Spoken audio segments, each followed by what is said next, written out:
ఆయన సీఎంగా ఉన్న 5 సంవత్సరాల కాంట్రాక్టర్ అనేవాడు పిలిచి రోడ్డు వేసుకుంటారా అంటే నాకు వద్దు ముర్రో అని దండం పెట్టి వెళ్ళిపోయారు వెనక్కి. ఇవాళ గ్రామాల్లో పల్లి పండుగ అని 13,000 పంచాయతీలు ఒకేసారి పల్లి పండుగ అనే పేరుతో 4,500 కోట్లు పెట్టి ఇవాళ మీరు ఏ గ్రామంకి వెళ్ళినా సీసీ రోడ్లు పడుతున్నాయి, డ్రైనేజీలు పడుతున్నాయి. కాంట్రాక్టర్లు ఎగబడుతున్నారు, మేము కాంట్రాక్టులు చేస్తామని. ఎందుకని ఎగబడుతున్నారు? నమ్మకం, ఈ ప్రభుత్వం మీద నమ్మకం. మేము ఇంట్లో బంగారం తాకట్టు పెట్టి కాంట్రాక్ట్ చేసినా మాకు డబ్బులు వస్తాయి అని నమ్మకం. కాంట్రాక్టర్ గురించి మాట్లాడే అర్హత అసలు ఆయనకి లేదు. ఇంకోటి ఏంటంటే గ్రామాల్లో ఇవాళ వైసీపీకి చెందిన సర్పంచ్లే మేము ఇలాంటి పంచాయతీరాజ్ మినిస్టర్ని చూస్తామని అనుకోలే. పవన్ కళ్యాణ్ గారి దగ్గర ఇంత దమ్ముందని అనుకోలే. నెంబర్ 1 పరిపాలన పంచాయతీరాజ్ వ్యవస్థ నుంచి ఇవాళ పంచాయతీరాజ్ సంబంధించిన సర్పంచులు కానించి అందరూ చాలా ఆనందంగా ఉన్నారు. గ్రామంలో 30 సంవత్సరాల మట్టి రోడ్డు పడని రోడ్లు కూడా పడుతున్నాయి. ఆ బజార్లోకి వెళ్ళి ఆ ప్రజలతో మేము మాట్లాడుతుంటే వాళ్ళ ఆనందం మాకు చాలా సంతోషాన్ని ఇచ్చింది. మేము ఈ ఎన్డీఏ ప్రభుత్వంలో ఈ నాయకత్వం కింద మేము పనిచేస్తున్నందుకు వాళ్ళ కళ్ళల్లో 30 సంవత్సరాల మట్టి రోడ్లు పడిన జనాల కళ్ళ ఆనందం చూసి చాలు. మేడం, ఇప్పుడు పవన్ కళ్యాణ్ గారు ఇక్కడ కంకిపాడు గ్రామంలో అభివృద్ధి చేపట్టడానికి అయితే వచ్చారు. దాని గురించి మీరేం చెప్తారు మేడం? కంకిపాడు అభివృద్ధి చేయడం కోసమే కదండి పాపం ఆయన అంతా పగలో రేపు నిద్రపోకుండా చేస్తున్నారు. ఈరోజు పల్లె పండగ అనేది ప్రతిదీ కూడా ఆగస్టు 14 నుంచి స్టార్ట్ చేశారండి. ఎక్కడా కూడా ఆయన రెస్ట్ తీసుకోకుండా పని స్టార్ట్ చేస్తూనే ఉన్నారు. ఆయనకి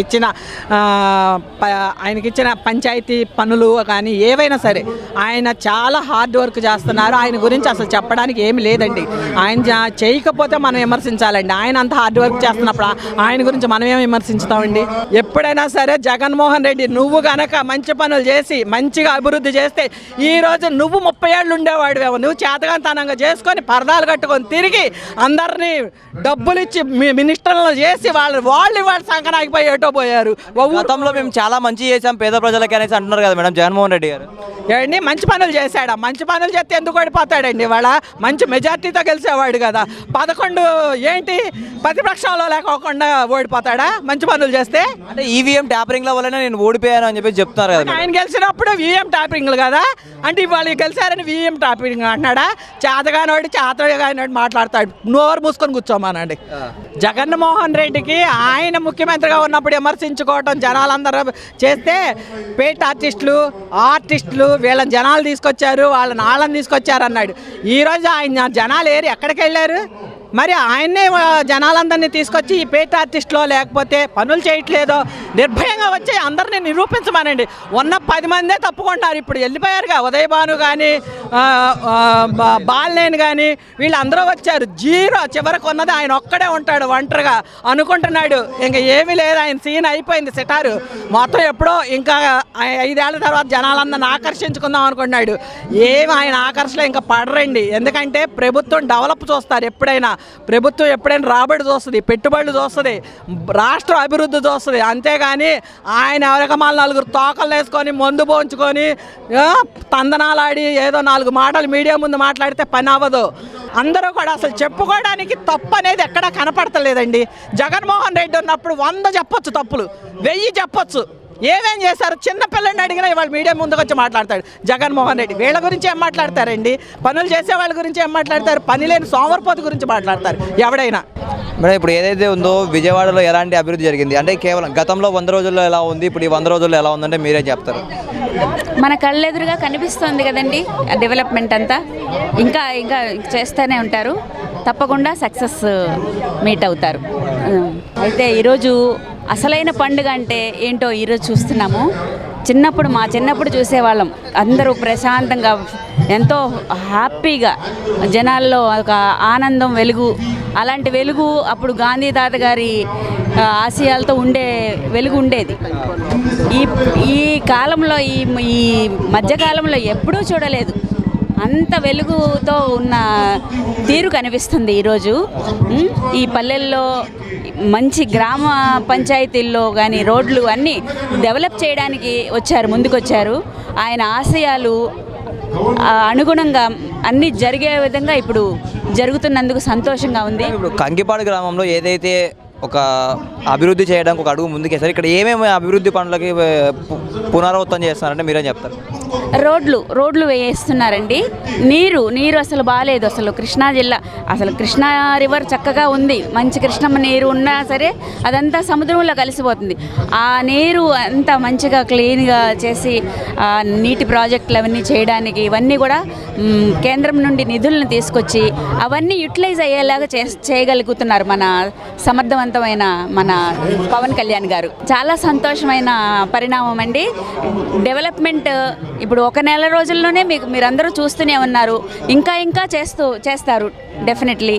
ఆయన ఆశయాలు అలాంటివి. తప్పకుండా ఆయన అవినీతిని నిర్మూలించడం, ఈ గ్రామాభివృద్ధి, ఇవన్నీ పర్యావరణ పరిరక్షణ ఇవన్నీ ధ్యేయంగా ఆయన మొదలు పెట్టుకున్నారు. తప్పక ఇవన్నీ సఫలీకృతం చేస్తారు. చాలా సంతోషంగా ఉందండి. పల్లె పండుగ అంటేనే అసలు వేరే లెవెల్. ఆయన పూర్తిగా దీన్ని చాలా అన్ని విషయాల్లో కూడా ఆలోచించి మంచి నిర్ణయం తీసుకున్నారు. ఒక రకంగా చెప్పాలంటే పల్లెలు బాగుపడితే దేశం బాగుపడుతుంది అన్న దాన్ని వాస్తవం చేశారు ఆయన. ఇవాళ రోడ్లు కానీ ఎంత అధ్వానంగా ఉన్నాయండి. గేదెలు కానీ ఏదన్నా కానీ చాలా అధ్వానంగా ఉన్నాయి. ఏదైనా సరే ప్రతిదీ పల్లెలు బాగుపడతాయి అన్న ఉద్దేశంతో ఆయన చేసిన పని మాత్రం hats off to him. Madam, గతంలో జగన్మోహన్ రెడ్డి గారు కూడా మేము చాలా చేసాం ప్రజలకి అని చెప్పేసి చెప్తున్నారు కదా మేడం. రుజువులు వేయండి. ప్రజలు నిరూపించారు కదా, రుజువులు ఎక్కడున్నాయి, ఎక్కడి నుంచి ఏం చేశారు. రోడ్లు, గుంటలు, మీమ్స్ చేయడం ఇలాంటివి చూస్తున్నాము. కానీ అవి వాస్తవాలు కదా, మీమ్స్ కాదు, అది నిజాలు. అవన్నీ చూస్తే ప్రజలు ఎంత మార్పు తీసుకోవాలనుకున్నారో దాన్ని తీసుకొచ్చి గెలిపించి చూపించారు. మేడం, గతంలో కూడా చాలా వరకు మేము పేదలకు మంచి చేసాము, అభివృద్ధి సంక్షేమ పథకాలు కూడా ఇచ్చామంటున్నారు కదా మేడం. ఏం ఉపయోగం అండి? వాళ్ళకి ఇస్తున్నారు కానీ ఉపయోగం లేకుండా పోయినాయి కదా.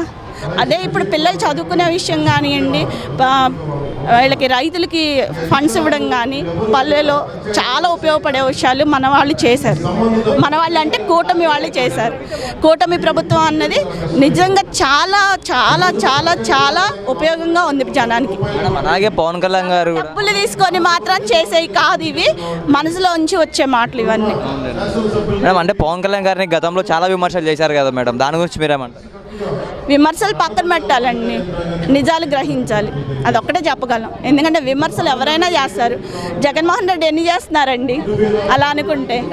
జగన్మోహన్ రెడ్డి గారితో పాటు పక్కన ఉన్న వాళ్ళు కూడా చాలా విమర్శలు చేశారు ఎన్నో రకాలుగా. తిరుమల దేవస్థానం గురించి అవనండి, వాళ్ళకి అమ్మవారి విషయమే కానివ్వండి, ఏదైనా సరే నిరూపించి నిరూపించారు కదా, అది గ్రహించారు ప్రజలు. అందుకే నిలబడ్డానికి కారణం కూడా ఇవాళ కూటమి ప్రభుత్వం ఇంతలా సాధించింది అంటే కారణం జనమే. వాళ్ళందరికీ హ్యాట్స్ ఆఫ్ చెప్పాలి. కూటమి ప్రభుత్వం విఫలమైంది ప్రజలకు మంచి చేయడంలో అని చెప్పేసి అంటున్నారు కదా. ఏది రుజువు చూపించమనండి ఆయన్ని. ఆయన ప్రతి విషయంలో రుజువు, ఆయన ఏదైతే జరగలేదు అన్నారో జరిపించి చూపించారు. ఇవాళ ఇంతమందికి జాబ్లు వచ్చాయి, 2 లక్షల మందికి జాబ్లు ఇస్తామన్నారు. ఆ 2 లక్షలకి 20,000 ఆల్రెడీ ఫిల్ చేశారు. ఫస్ట్ రావడమే కూటమి ప్రభుత్వం చేసింది ఏంటి? ఉద్యోగాలు. అది మంచి జరిగింది. తర్వాత జరిగినాయి, అందరికీ జరిగింది. అన్ని ప్రతి దానికి రుజువులు చూపించారు. ఆయన నిరూపించమనండి.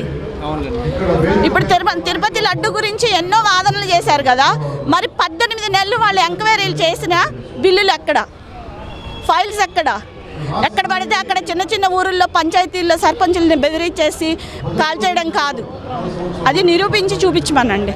గతంలో ఇక్కడ ఏమైనా డెవలప్మెంట్ జరిగిందా మన గ్రామంలో? ఎక్కడ జరగలేదు. కానీ మేము ప్రతి చోట తిరిగిన ఏ ప్లేస్లో కూడా డెవలప్మెంట్ అనేది లేదు. మేడం, ఈ గతం 100 రోజుల పాలన చూసుకుంటే ఇప్పుడు 100 రోజుల పాలన చూసుకుంటే తేడా అంటే మీరేం చెప్తారు? హ్యాట్స్ ఆఫ్ టు చంద్రబాబు గారు, పవన్ కళ్యాణ్ గారు. ఎందుకని మేడం? ప్రతి విషయంలో ముందడిగేశారు.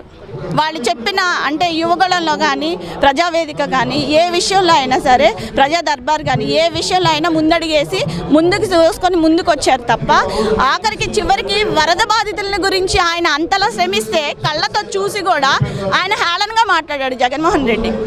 అది కరెక్టా? జనం అది గమనించారు కాబట్టే ఇవాళ ఇంత దూరం వచ్చారు.